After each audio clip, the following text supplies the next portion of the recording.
ജോണേ, എടാ ജോണേ, ഇറങ്ങി വന്നാൽ ഞാൻ ഒരാളെ പരിചയപ്പെടുത്തി. പ്രിയപ്പെട്ട പോച്ച് ഹണി റോസിനെ കുന്തി ദേവി എന്ന് വിളിക്കുന്നു. നമ്മളെല്ലാം ആ റീൽ ഗ്രൂപ്പുകളിൽ മാക്സിമം ഷെയർ ചെയ്ത് ചിരിച്ചുമറിയുന്നു. പരിപാടിയുടെ പോയി വെടിമരുന്ന് നിറച്ചവർക്കും തീ കൊളുത്തിയവർക്കും അല്ലയോ ഒച്ചയായിട്ടവർക്കാന്നോ കേസ്? എന്താ സംഭവം അറിയില്ല, ഞാനിപ്പോ എത്തിയുള്ളൂ.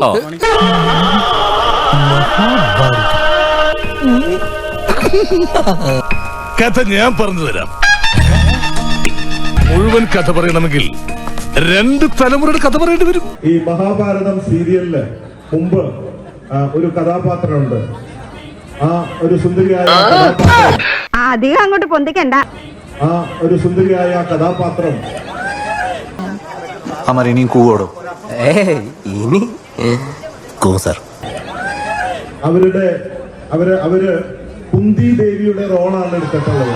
എന്താ വിളിച്ചേ? ഇനിയിപ്പോ അക്ഷരമല്ലോ മാറിപ്പോയിട്ടുണ്ടോ? കുന്തി ദേവിയുടെ റോളാണ് എടുത്തിട്ടുള്ളത്.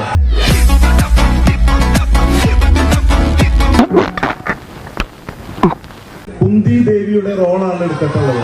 അല്ല, ലിംഗ് ഉദ്ദേശിക്കുന്ന കിട്ടാപ്പിന്റെ അർത്ഥം ഞാൻ ഉദ്ദേശിക്കുന്ന അർത്ഥം തന്നെ അല്ല. കുന്തി ദേവിയുടെ റോളാണ് എടുത്തിട്ടുള്ളത്. വളരെ ബ്യൂട്ടിഫുൾ. അവരെ കാണുമ്പോ എനിക്ക് ആ കുന്തി ദേവിയെ കാണുമ്പോ ഹണി റോസിനെയാണ് ഓർമ്മ വരുന്നത്. സുഖമില്ലാത്ത ആളാ. ആദ്യം അവനോട് അവന്റെ കുപ്പായം മാറ്റി മുടി മുറിച്ച് കുളിച്ചിട്ട് വരാൻ പറ. നീ ഇത്രല്ലേ കണ്ടുള്ളൂ? അങ്ങോട്ട് നോക്കിയേ ചെറുപഴം ഉണ്ടാവില്ല. ഇതെന്താ ചേട്ടന്റെ പഴംപൊരി ഇങ്ങനെ വളഞ്ഞിരിക്കുന്നത്? വളർത്താം.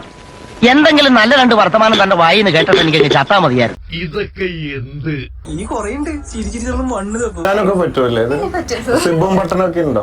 എന്താ നിന്റെ ഉദ്ദേശം? അല്ല, ഒരു ഡൗട്ട് ഉണ്ട്. ഊരി കാണിക്കാവോ?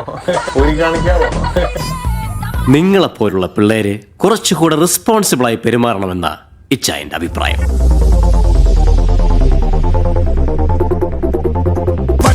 പമ്പന്തങ്കി താട്ടെ ഇല്ലെങ്കിൽ ഞങ്ങള് പോട്ടെ.